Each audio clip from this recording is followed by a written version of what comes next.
يا صباح الفل من قناة سمسمة ومعلوماتها. معلومة جديدة عن التفاح. التفاح أفضل شيء تتناوله يوميا هي التفاحة وبقشرها، ولازم تمضخها كويس، وكمان تمضغ البذور بتاعتها. مش هتصدقوا البذور، أيوة، البكتين اللي في قشرة التفاح بيحفز حركة القولون وبيسهل الإخراج لما تاكله في اليوم، وبالتالي بينظف اللي حصل امبارح من الاكل اللي انت اكلته، فبينظف اكبر قناة لتصريف السموم في جسمك، وبينشط كل اعضاء الداخلية للامعاء.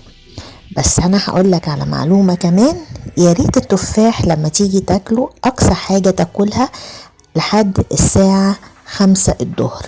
بعد كده هو توقف اكل التفاح لانه بيعمل على التخمر داخل الامعاء، وبالتالي هيسبب لك غازات، فتلاشى النقطة ديت. واخر تفاحة تحصل عليها الساعة 5 الظهر. التفاح من الحاجات المفيدة بجانب خل التفاح، وهنتكلم عنه في حلقات قادمة ان شاء الله. ان كان عجبتك المعلومة اجري بسرعة على لايك وشير واكسبلور وشير الفيديو، وفيد واستفيدوا زي ما فدت نفسك فيد غيرك. ودمتم في رعاية الله وامنه، وسلام.